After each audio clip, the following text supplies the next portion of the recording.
Hello, everyone. Happy New Year. It is January 1st, 2019. As always, my name is John DeLynn, and I could not be more excited for the first Mormon Stories podcast episode of 2019. This isn't necessarily the episode that I strategically planned for January 1st for New Year's or for the first Mormon Stories episode, but timing and situation made it so. Today, we have a very fascinating and interesting interview on Mormon Stories. Just to give you a little bit of a preview before I make a few announcements and then we dive in. Many of you heard last year, one of the biggest stories of 2018 was when McKenna Denson shared with the world an audio recording of her confrontation with accused sexual predator / rapist Joseph Bishop, who was the president of the Provo Missionary Training Center when McKenna was in the MTC, going on her mission to serve the LDS Church.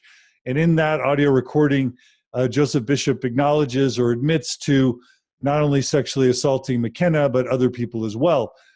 This was a big story, a national story, maybe even an international story.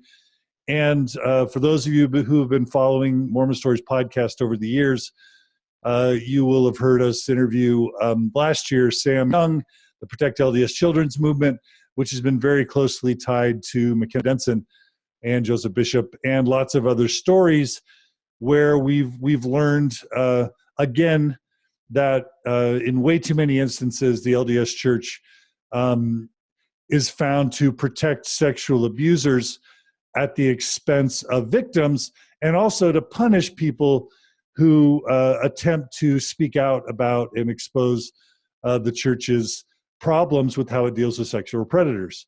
Well, given all that background, can you imagine with me for a second being an active, believing, participating Mormon and actually living in the ward of Joseph Bishop? So not just knowing that there's an accused sexual predator / rapist in your ward while you're attending it, but having your children pass the sacrament to this person, Joseph Bishop, seeing him serve in the Sunday school presidency, and watching someone like Sam Young get excommunicated for talking openly about the church's problems protecting victims, while you're watching Joseph Bishop remain an active member in good standing. That is what today's interview is about. Today we are interviewing Todd and Sarah Gale from Phoenix, Arizona area, and they're going to be talking about what it was like when all this happened. We'll be talking about their upbringing as Mormons. We'll be talking about when Todd started, questioning and thinking more about his Mormonism, then how this Joseph Bishop scandal became an important factor in their day-to-day experiences as Mormons in Chandler, Arizona, and how it's affected their family and their relationship with the church and their own personal lives, over the past year. It's a really important and an interesting story, and I'm really honored that Todd and Sarah would be willing to tell this story, given that they're still attending their Chandler, Arizona ward, as I understand it. That takes extra courage because, as you all know, they'll potentially be showing up to church again after doing this interview where they talk openly about even current leaders. And also we'll be talking about a second sexual scandal that happened in this same area involving, as I understand it, their current stake president.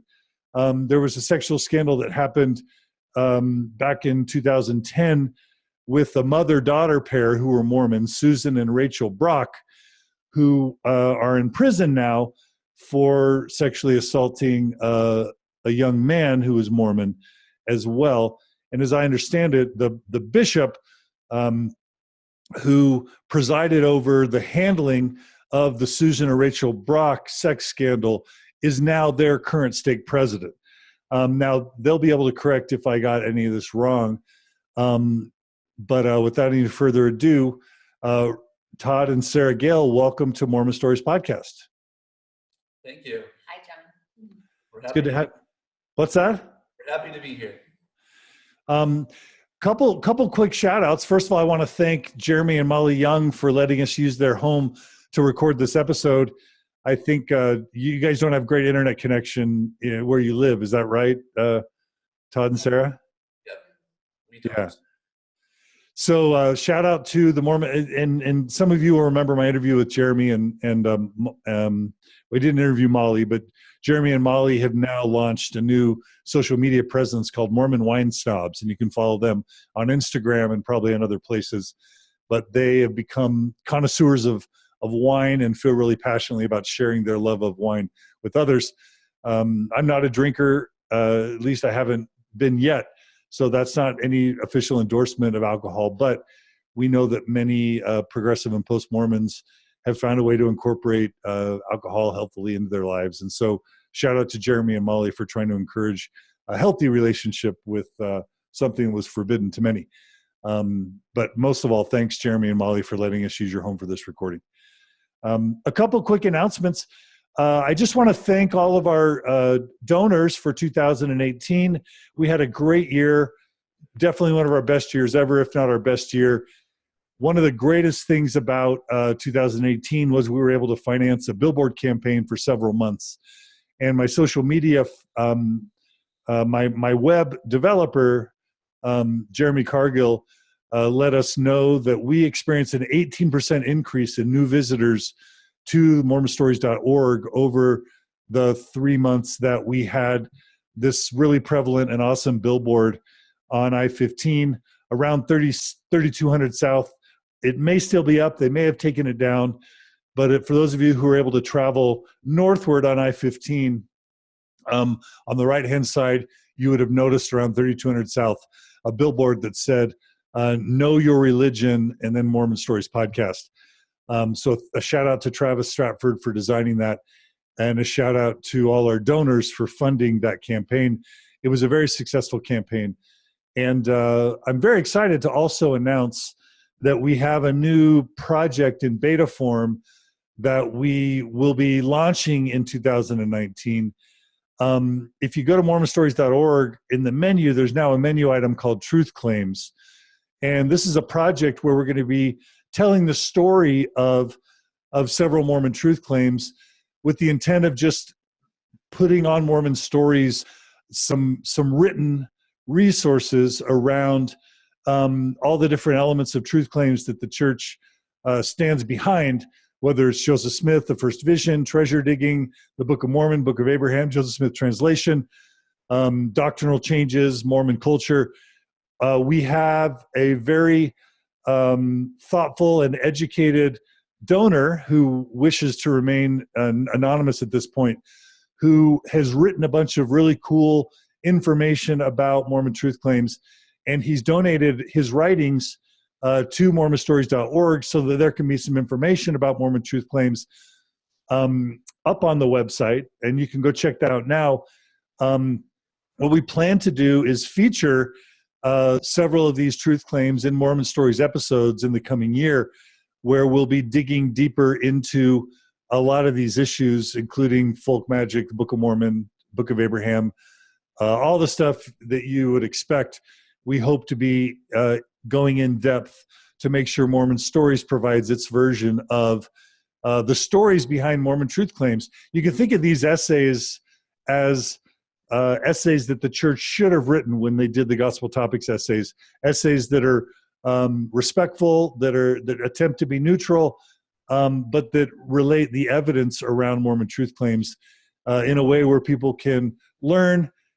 We hope that we want to edit them to make sure that they're respectful and not snarky, and but credible and fact-based and interesting more than anything else. So we welcome our listeners to go to mormonstories.org/truth-claims. Check out the essays there, and we would welcome any feedback you have. The first one we're going to be featuring is folk magic and treasure digging, and then the next one is going to be Book of Mormon historicity. And we have planned to interview Dan Vogel in the next week or two to kind of kick off that project. And we'll be interviewing other people in the weeks and months ahead.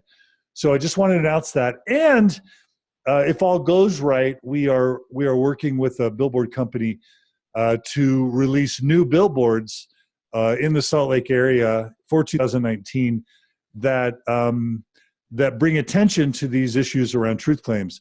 So we're in the final stages of negotiating that deal. But if you're interested in this project, just check out, again, mormonstories.org/truth-claims.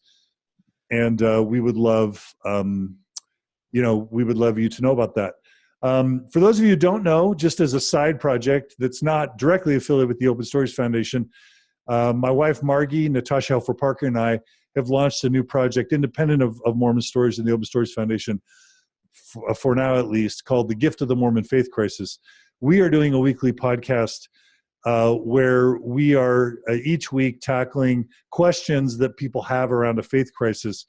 Our goal is to, over a year, to provide sort of in-depth content coverage for helping support people through a faith crisis, so that there's just free and available expert information on how to navigate a faith crisis.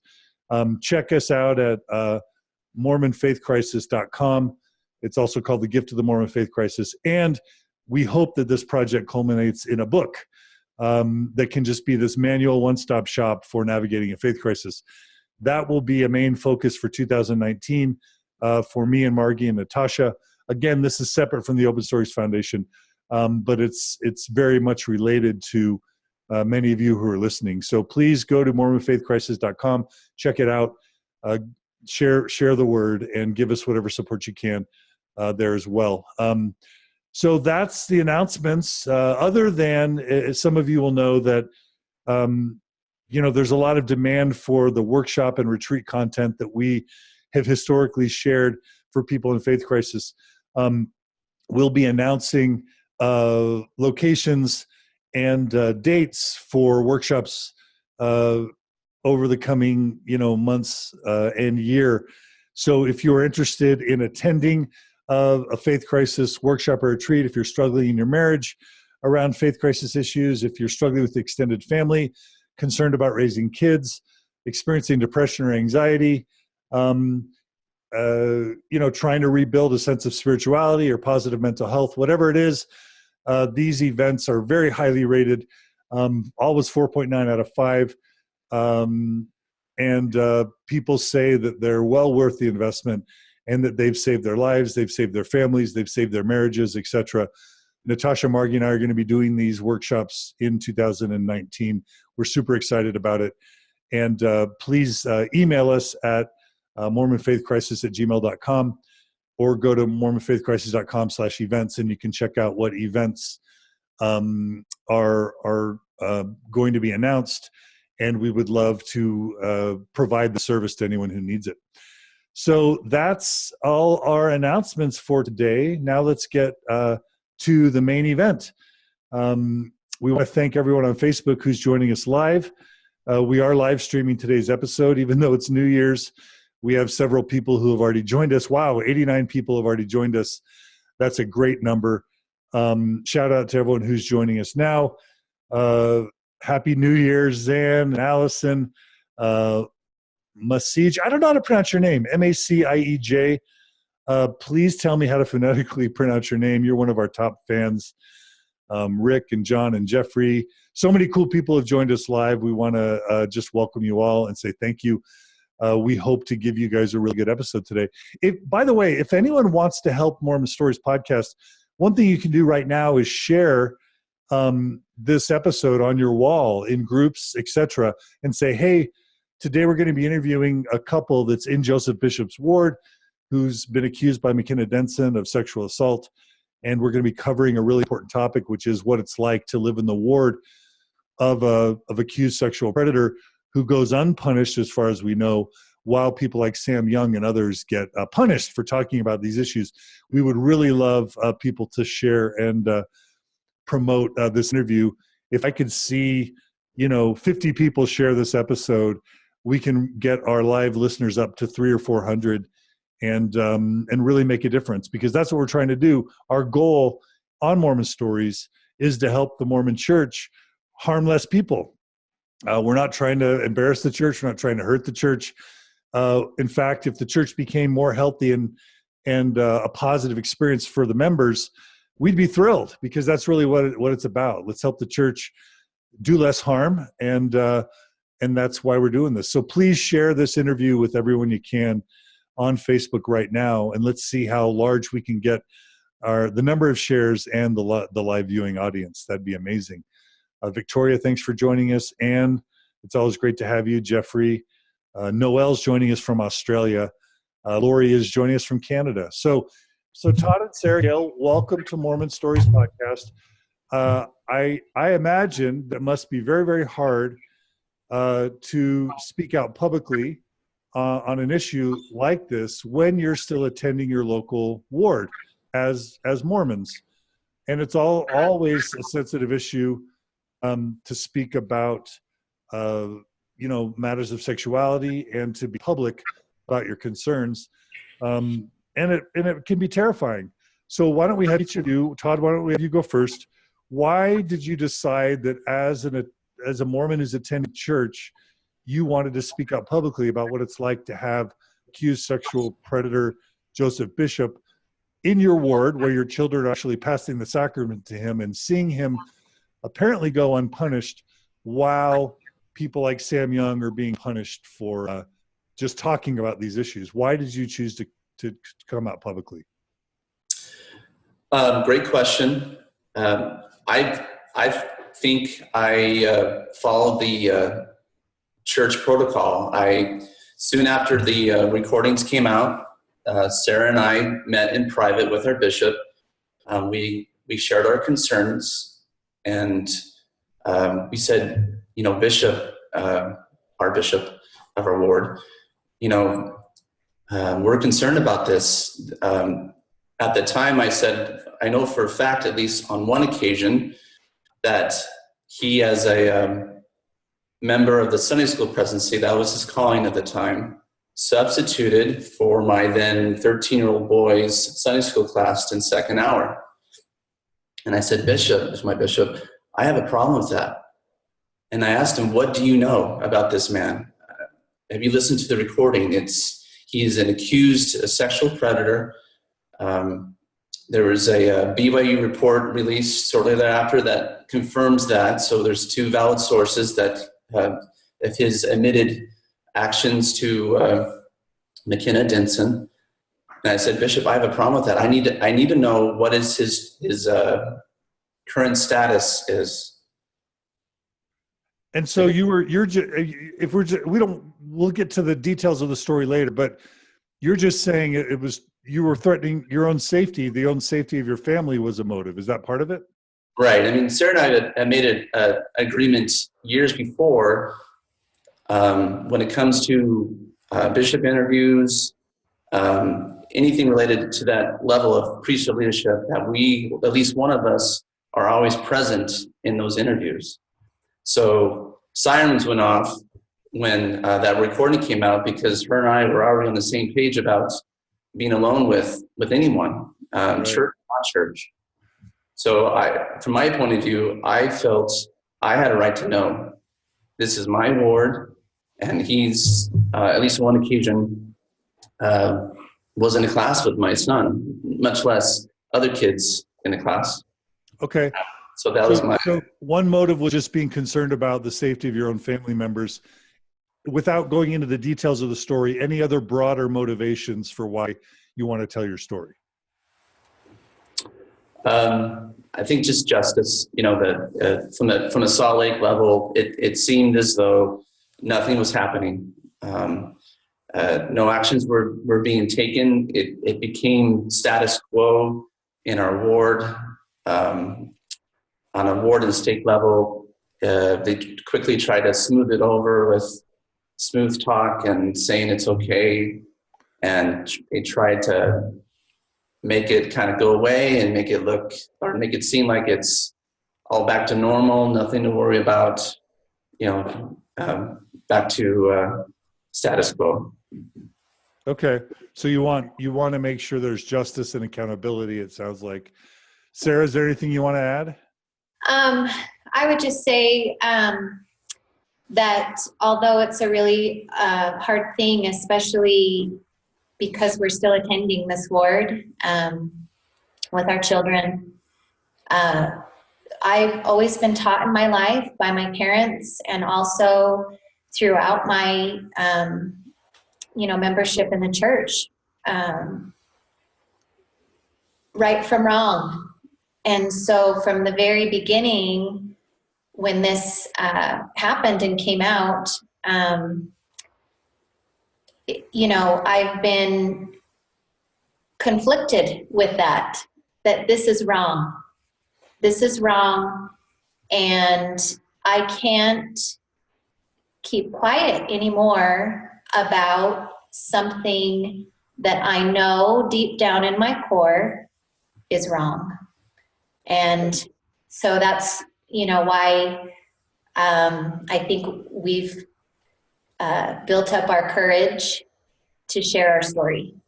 Okay. Well, thanks. Thanks for sharing. Let's dive right in. So let's just touch briefly, just in a minute or two, give us a sense for your respective Mormon upbringings, background, just so we can get a sense for what the church has meant to each of you in your life, kind of in your formative years. Do you want to go first, Todd? Sure. I'm a fifth or sixth generation member of the church. I grew up in neighboring Mesa, Arizona. Had a super strong ward. Our neighborhood of 4 blocks constituted our ward. So virtually every single house on those 4 blocks were members. Awesome activities. When I was a kid, there was 15 plus deacons in the ward, just tons of youth, great scout leaders, great activities. I went to EFY once when I was in 8th or 9th grade, I think it was, and that was an awesome experience. And, introduced to Mormon legends like John By the Way, and we got a concert from Afterglow, the 80s Afterglow group. Wait, you saw Afterglow in concert? Right. Yes. So, that's like the Mormon Air Supply. Right. So my sisters had the cassette tapes, we played at home, and they were on their little stools playing their acoustic guitars or singing away. And I was just there going for girls because, that was very exciting, but I was spiritually blown away by the experience, and it was a very spiritual thing for me. Seminary was awesome.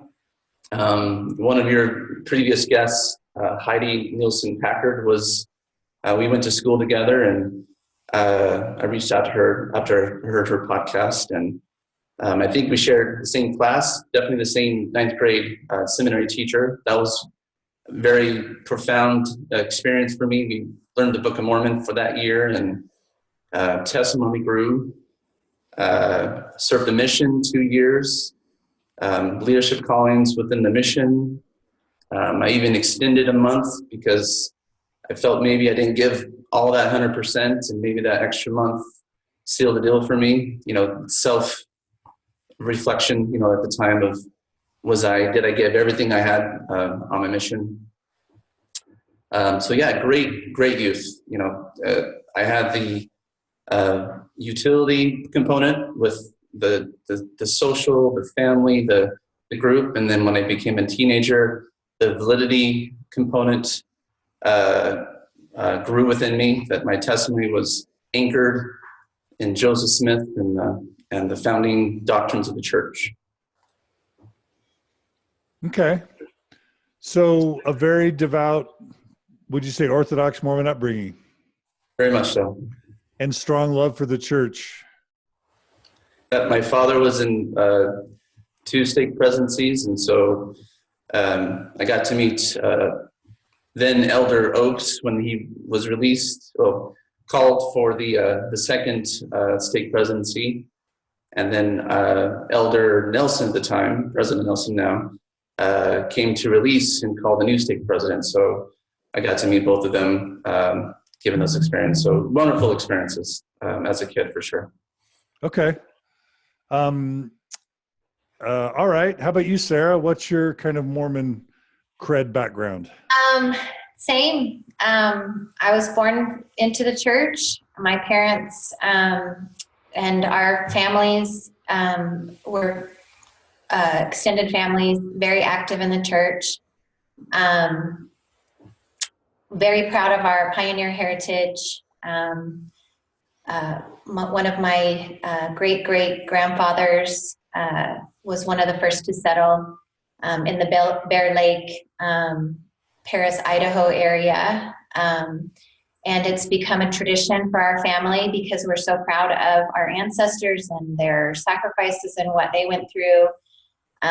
Every other year we travel up to that area and we go to all the cemeteries and talk about them and share stories about them and remember, the things that they went through in their lives. And just grew up in a very devout Mormon family. I grew up in a small town in Arizona called Lake Havasu City. Most of my childhood had a little bit different experience as a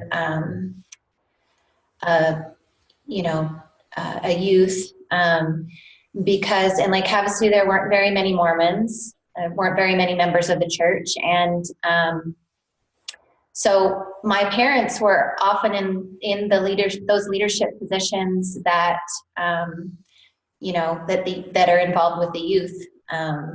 My dad served in several bishoprics, and my mom, was always involved, and they were a big part of creating, the LDS youth experience that I'm so grateful for. They were a big part of creating experiences in our youth that I will always remember. And I was always a rule follower. That's just kind of how I've always been by nature. And I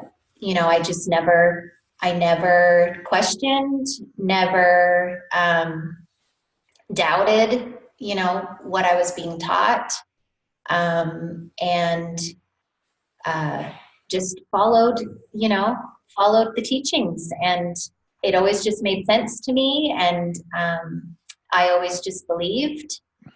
And I'm really grateful for my parents and their influence in the area that we lived, and that they, were able to provide meaningful spiritual experiences for us as we were growing up there. All right. So again, Sarah, a very strong conservative Orthodox Mormon background. Yes. Where'd you guys meet? ASU student. Singles Ward. Singles Ward. Yeah. Okay, Arizona. so you're true Arizonaites. We are. Correct. Phoenicians, is that the word? Sure. Sure. we call ourselves Sun Devils because Okay. I don't think I've ever called myself a Phoenician. Oh, that's great. Sun Devil. We're Sun Devils. Okay. Through. Good or bad. Okay. So both just dyed in the wool Arizonans. Yes. Yes. Okay, so you met there, married in the temple, I'm assuming? Yep. Mesa Temple. And in the Mesa Temple. And and would you both say you were just really Orthodox in believing when you got married? Absolutely. Yeah. Very committed to making the church work in your lives and being committed to the church. Yep, Correct. we were. All right. So maybe, Todd, let's start with you. Take us to when you started having doubts and questions about the church, because when the Joseph Bishop thing broke, you were already kind of struggling, and that kind of made you open to being concerned, to learning about it and being concerned about it. Is that fair to say? Well, my concern was about 2 years before the recording came out for Joseph Bishop. And I kept it hidden from her for multiple reasons, and, fear being the outlining one. But mine started back in 2000. My journey started back in 2016, and ironically, it was one of my Facebook friends shared a Fair Mormon post about why, I'm paraphrasing, why the multiple accounts of the first vision, why it can work. And at that moment, I didn't realize that there were different accounts of the first vision. Okay. You learned that for the first time a couple of years ago. Correct. And so what happened was, like I said before, I'm anchored. My testimony has been anchored in Joseph Smith and his life, and he's a central figure really in the restoration of the church. And I thought I knew everything that can be known about him, but for whatever reason I didn't know that.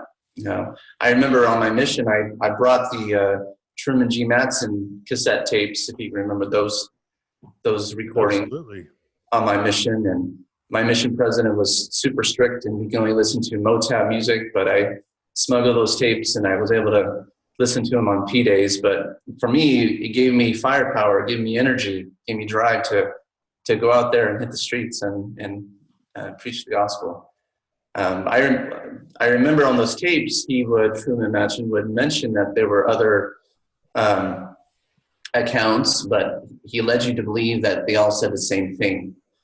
But the reality is the accounts, after my research in 2016, said a lot of different things. Main one was that in his 1832 account written by his own hand, only the Lord appeared to Joseph Smith. And that really hit me, because the narrative we've been taught, and the account that's in the Pearl of Great Price was, of course, God the Father and Jesus Christ appearing to Joseph Smith. So I feel like I had to really deep dive again and to kind of reconcile that to get me in an okay space to move forward.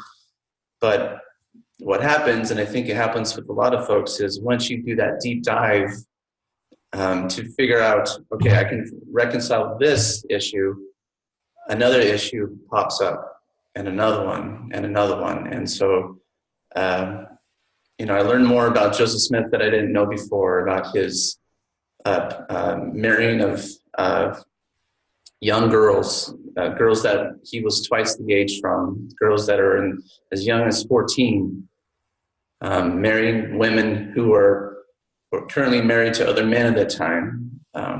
Joseph Smith's honesty. He was a money digger. He would swindle people saying there's treasure on their property, take money from them, dig a huge hole and say, it vanished. Sorry.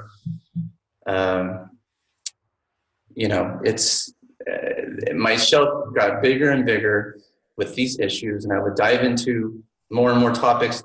And my attempt was to reconcile, to keep on, but it was just getting worse. And so my transition was, my salvation is there a celestial kingdom where my family can be together forever? And then it kind of went to, I've been lied to. I taught this doctrine to folks on my mission and to people I meet with and to my children, and it's not the right narrative. So I felt betrayed and lied to, and then my journey evolved to, this church can be dangerous to some folks. I learned about one of your podcasts that I found very interesting was the podcast from Thomas Murphy about how what we view as the Lamanites as Native Americans, there really isn't any evidence of that, DNA evidence. And what really struck me was the church, you know, you can argue that they stripped their identity from them, saying, no, you're not what you've been taught by your ancestors. You're these people from this book. You were cursed with the dark skin for your wickedness, but don't worry, you know, this book is written for you to bring you back to righteousness, basically. And that really struck me, you know, the identity that it can take from people. The LGBTQ community, that really struck me, how it can be dangerous to those folks. So I can go on the list on and on here, but okay, to others, but yeah, it's a very important story, and it's very important that you share it, and it's also very familiar to many of our listeners. In fact, one of our listeners, Eric, just wrote my exit story almost word for word. So it's important that we tell these stories because it helps us feel not so alone. It helps us feel like we're not crazy, and it allows us to speak our truth and to educate others so that there can be either understanding or empathy or support or at least common ground. So it's all super important. Thank you for sharing that. What was that like in your marriage? So Sarah, as Todd was studying these things, were you aware of it? Was he hiding it from you? Were you picking up on it? Tell us your experience as Todd was going down the rabbit hole. Well, Todd's always been interested in church history, and he had purchased several books over the years, way as early as 2006 when he bought Rough Stone Rolling. But I was in the throes of motherhood and teaching. I had my own preschool for several years, and I honestly thought that he was just, you know, I never took the time to really read what he was reading, or you know, or ask questions about what he was learning about. I was a busy mom, and I was, you know,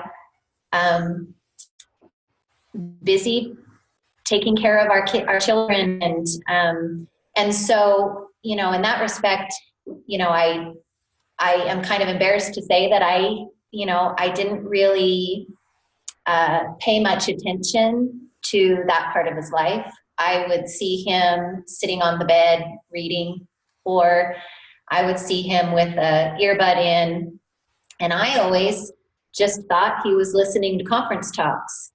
He has quite a long commute to and from work in the mornings, and I always thought that he was listening to conference talks, and come to find out, he's not. He's listening to you, and, you know, he's trying to learn, you know, as much as he can about those things.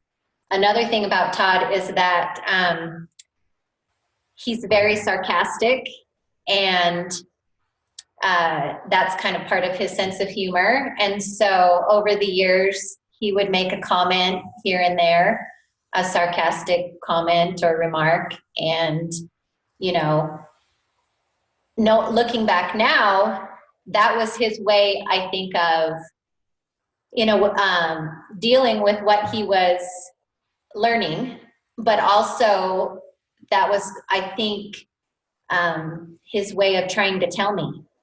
And I just think the only thing that I can think of to describe it is that I was a busy mom. I was not in a place where I was ready to listen to some of the things that he would say. I would, you know, maybe for a second think, well, that's kind of weird, or that's kind of odd, you know, but I didn't have the time in my life, you know, as a mom, and to to want to learn more about it, or to ask him why, where did you learn that? Or how did you hear that? I think Todd was the first person that told me that Joseph Smith had more than one wife. I never knew that.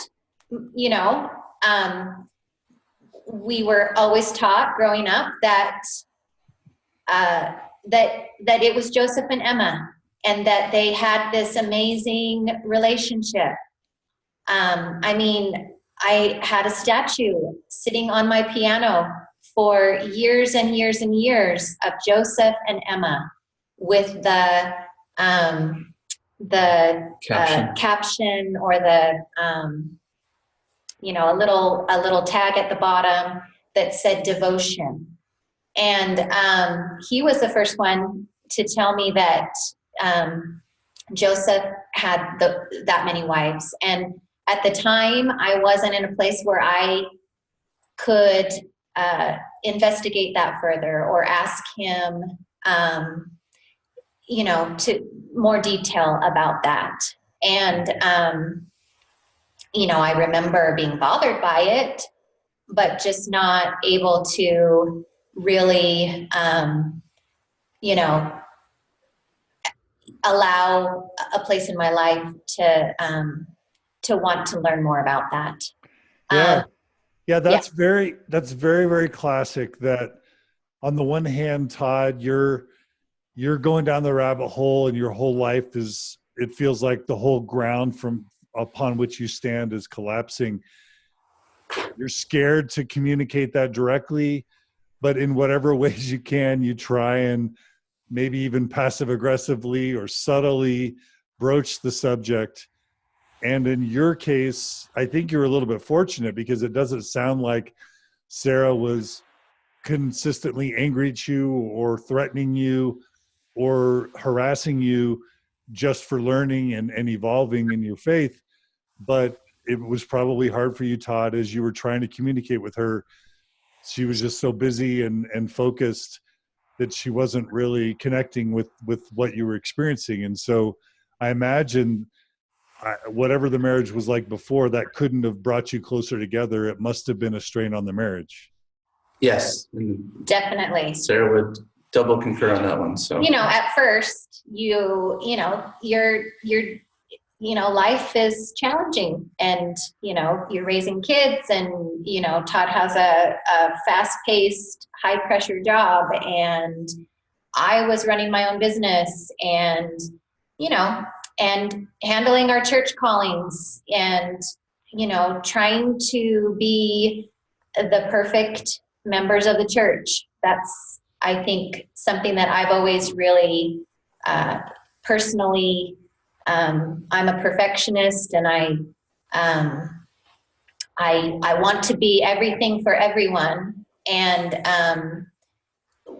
we were in the middle of raising young kids, and, at first we didn't notice, but as time went on, and as things got more stressful, I think, for Todd, that definitely made a difference in our marriage. And that kind of leads us up to the last year or so, actually even before that. But things were getting pretty stressful between us. We had basically done a complete 180 lifestyle change. We had sold our house and moved to acreage land.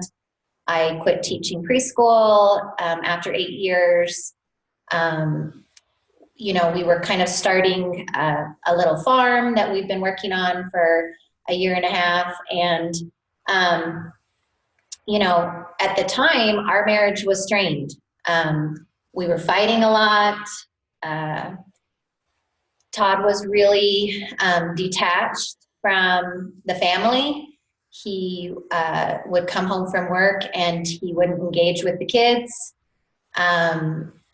things got really stressful. And I thought at the time that his life was, or his stresses were coming from work. I thought that, things were must have been really hard for him. And he's struggling, with work. And I thought he's struggling to kind of get used to this new lifestyle, and, concerned about finances because we were, kind of starting over, and I wasn't teaching anymore. We were starting over with this new endeavor, and starting a farm, and he was detached. He was had his earbuds in a lot, or he was on his phone. And I would talk to him, and I would say, I need more. I need more of you. I need you to be more involved when you come home, and I need you to help out more. And being, an active member of the church, and being a member of the church my whole life, when you go through struggles, you're taught to pray more, and to read your scriptures more, and, all of these things. And so, of course, at that time when we were going through this challenge together in our family, that was what I wanted to do. And so, we would have these talks at night after the kids would go to bed, and I would tell him these things. We're going to pray together. We're going to say family prayers together. Not that we weren't doing it before, but, I dug in, and I'm like, we need to do this. This will help us get through this challenge. I would tell him that I need more from him. I need him to step up, and I want him to, fulfill his priesthood obligations as the priesthood holder in our home. And, all the while I'm telling him these things, but he's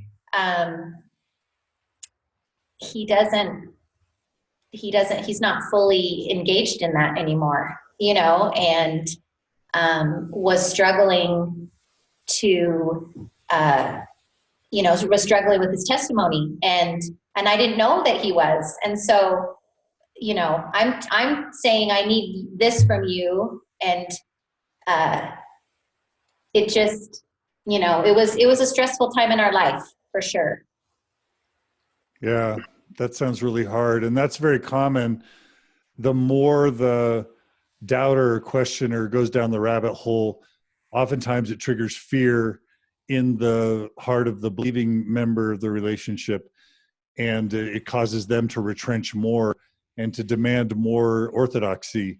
And it can be just this negative spiral where they both are pushing each other to farther opposites, and it can be a real strain on the marriage. Did you want to add anything, Todd, about what that was like for you as she seemingly sort of tried to turn the screws more and more?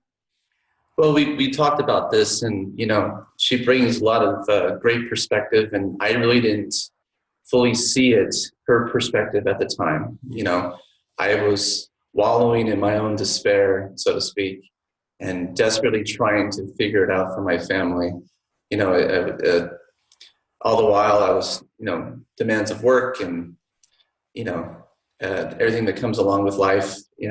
Sometimes I would be focusing on my research, and I would lay off a little bit, and all the while I'm just, the back of my mind, I'm just thinking, I've been in this church my whole life.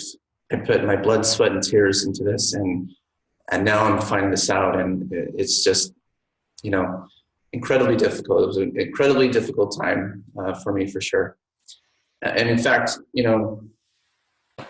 I desperately wanted to figure it out. I remember in 2017, I was on a business trip in Ohio, and when that trip was done, I made a special 2-hour drive to Kirtland, Ohio, in the desperate attempt to, by maybe being there, I can feel that testimony. I can gain that testimony to make it right, to bring me back. And it just didn't happen, it just, but it's kind of crazy too. I kind of didn't have my mind. I knew what the reality was, but I'm still, and to be honest, I'm really interested in the history component of it. So I did find it interesting because I did the tour with the site missionaries there, but that core issue wasn't resolved. Okay. Wow. So you actually did a prayer as a last ditch effort to receive some sort of witness or reconciliation because you were experiencing such stress, and you did it at one of the holy Mormon sites. Right. And like I said, I'm a validity guy, right? So we know that many angels and Christ himself appeared to Joseph and Oliver at the Kirtland Temple. And I thought, if they can receive a manifestation, at least hopefully I can get a spiritual manifestation, right? Anyway. Yeah. And it didn't come for you. No. Didn't you even drive to Adam on Diamond? No, I didn't have time for that. Oh, no. I thought, for some reason, I thought that you had made that drive too. But yeah, so then all along I'm thinking, oh, he's a church history buff. He can't be that close to, that area and not go there. And so it was like no big deal for me. I'm just like, Right. So from my point of view, I wasn't completely honest with my wife. I spun it to where I want to see church history sites, which was a half truth, but I was really trying to find my testimony again, really to bring it back. And just tell us why did you not feel like you could be totally honest? What were you fearful of, Todd? I felt maybe that I'm the one that's deceived. Maybe there was some sins in my life that weren't reconciled, and so the spirit was withdrawn. The fear of maybe Sarah leaving me, to be honest. This church has a clear path laid out from you, from birth to, it's what I think President Nelson calls now the covenant path, right? You got your ordinances that you have to follow. Baptism, for men, you get the priesthood, then there's temple.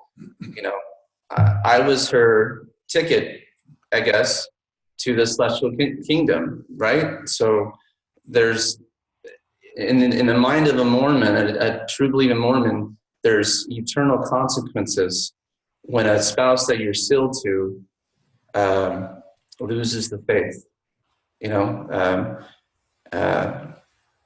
that fear. And again, I wasn't there at that point. I had doubts, but that was my fear of all those things.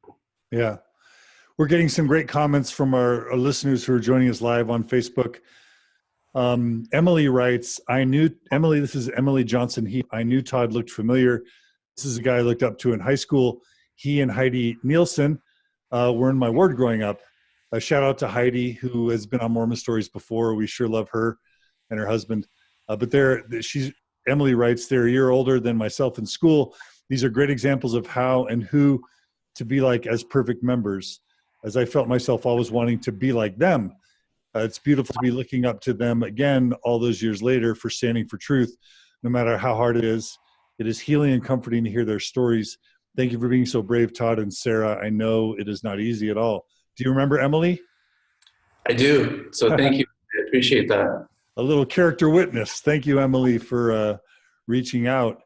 Heidi writes, a different Heidi, Heidi Knighton writes, I'd gone to my bishop at the time and said I was concerned with my husband and him going away from the church.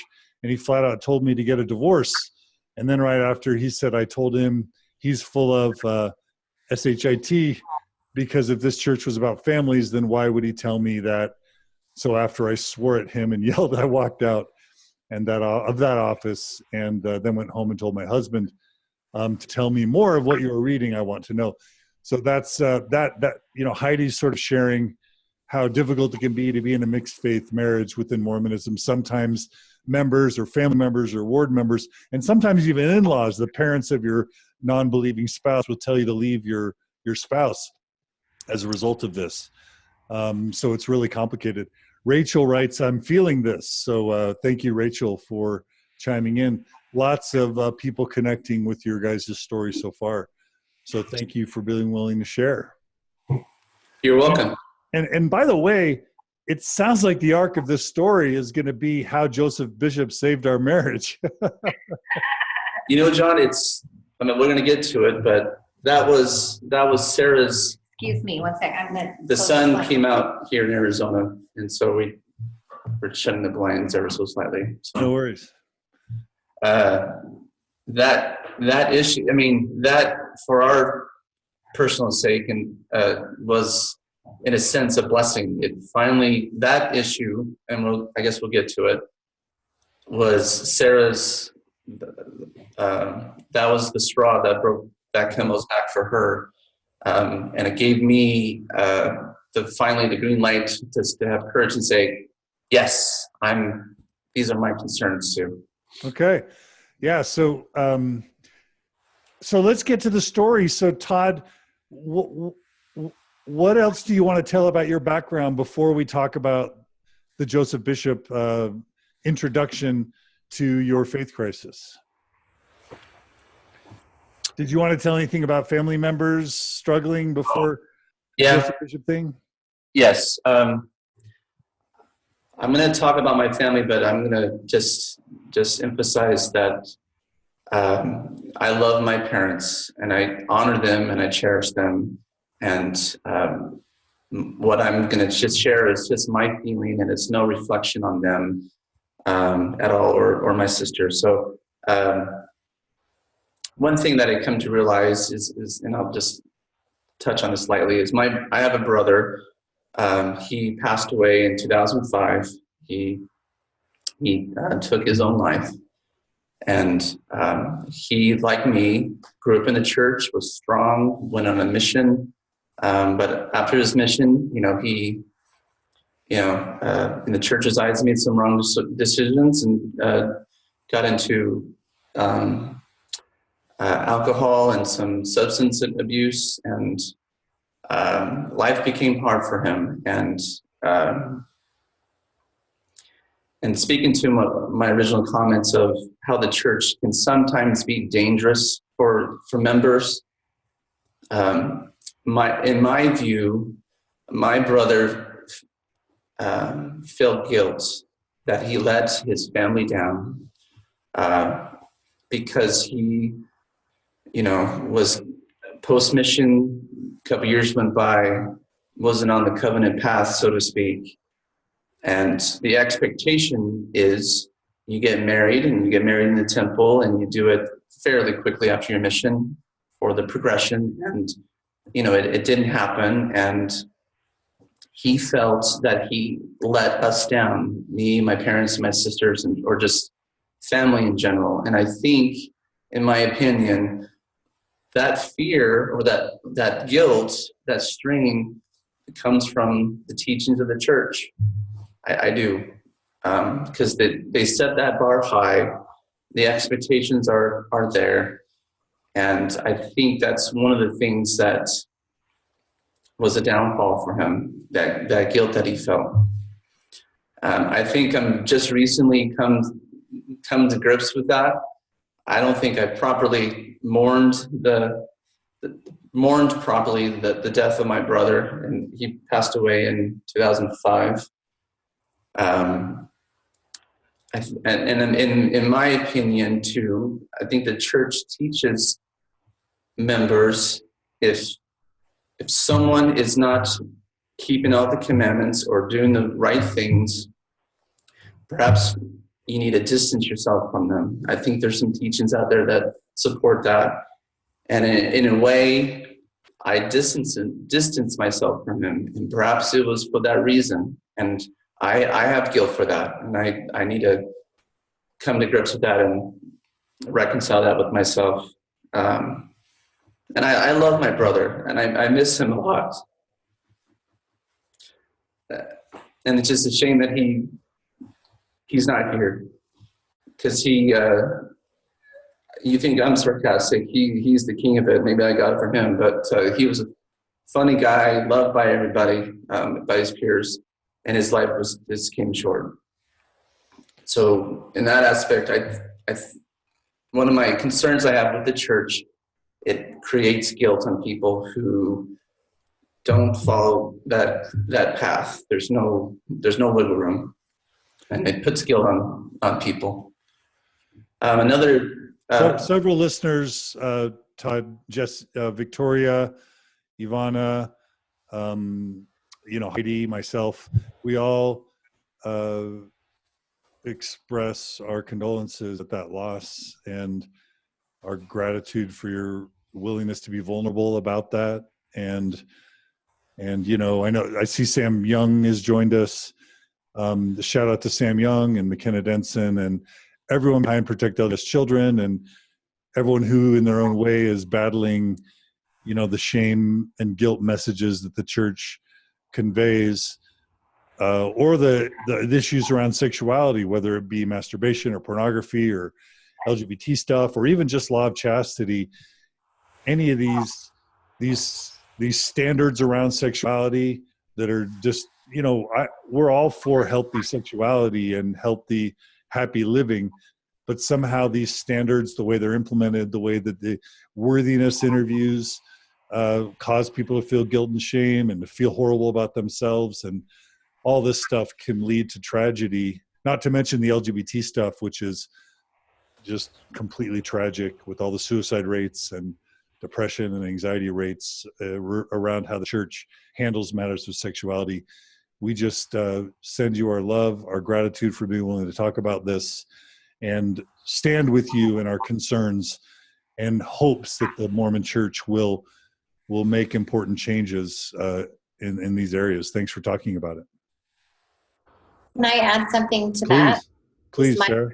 Todd and I were married in 2003. And when I joined the family, Todd's brother was, had been dealing with his challenges for many years. And so, I'm getting to know the family, and I'm, learning, meeting the family members. There were many times when we were dating that there would be family get-togethers, and Todd's brother wasn't there. And I remember at that time not really understanding why he wasn't there. I would get bits and pieces here and there, of what was going on. And, I remember one time we were, before we were married, we were just out driving around, and I don't think I had ever met his brother yet. And I remember Todd drove me to his apartment, and we didn't go in. And I remember him, kind of trying to explain, but not really fully understanding, what their family, dynamic was. And, I think back then, I think now back to that time, and, just to kind of echo what Todd said, I think a lot of that came from, what he said, feeling like he had to distance himself from that situation. And, even, that was a really, really hard time to go through when he died. And it's a thing that I think has just been really painful for all of us and his family members. And because of that, because it's so painful, it's really something that isn't talked about. And I often think, and especially lately, our oldest child was just a baby at that time. And so I've thought a lot about wishing, that,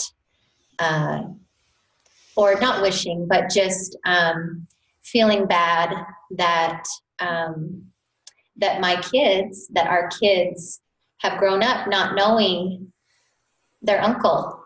And I guess that's what I wanted to add. Just wishing that things could be different, I guess. And that's all. Yeah, we're so sorry. And then Todd, did you have another family member that, that comes into the story a little bit in an indirect way? Yes. I have a cousin, who I totally admire. He was a great guy. Back in 1990, he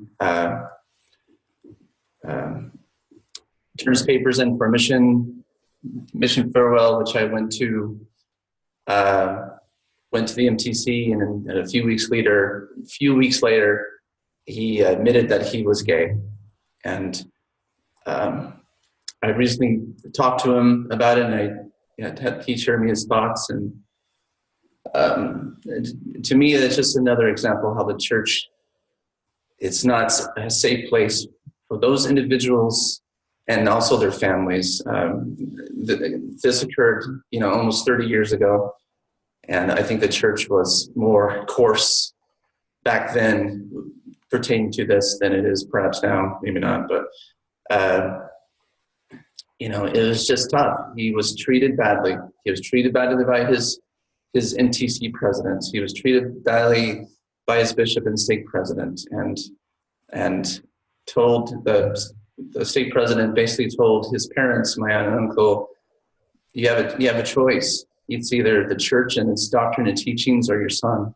And gratefully, my aunt and uncle said, I'm choosing my son 1,000%. And so it shouldn't have to be that way. And from my perspective, I was about 14, and I didn't know the whole story, just bits and pieces. And to my shame, I kind of did what I was kind of taught, that was wrong. And, I subconsciously perhaps separated myself from him, where I should have been supportive and loving, but I wasn't. And I just, I was a kid, and that's what I was taught. And that's just another result of my journey for these last couple of years, that the church, to some, is not healthy, it's not safe, and it's damaging to individuals and families. Yeah. And I want to offer you consolation there. One of my favorite quotes that I learned from Oprah was, when you know better, you do better, right?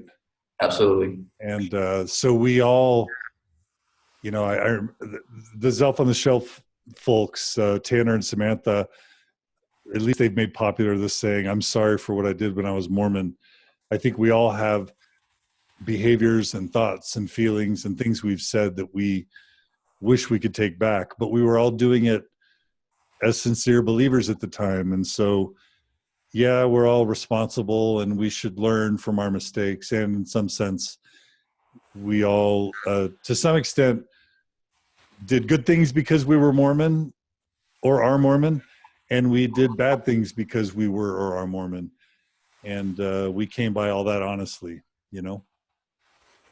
all of us just trying to do what was best, right? Yes. I just want to say that I think, like Todd has used the word, he's evolved in this whole process for him. And he had the opportunity, because it's been on his mind a lot with his cousin. He had the opportunity to recently talk to him and just tell him, I'm so sorry for if there was anything that I said or did back then. I'm sorry that you had to go through this. And I just was grateful that I could be able to use that experience to teach our own children. And we have been teaching our kids these things that we have learned but have come to realize are damaging. Yeah. And we're taking advantage of these opportunities of things that we've learned, like that specific example, to teach our kids, to hopefully, be better. Yeah. Just be better. And we'll get to that. We'll definitely get to that at the end. One quick story, John, on this. Let me just tell you how awesome my cousin is. When he left the church and came out, me personally, I can speak for myself, didn't see him. He moved to Northern California. He started his own life. And I didn't see him for years and years. But in 2005, when my brother passed away, guess who came from Northern California to Mesa for the funeral? My cousin. And that's just, now it just speaks volumes of the character and the kind of person that he was, despite after everything he went through. After everything he went through, and he came to my brother's funeral, and it just speaks volumes of the character and the kind of person that he is.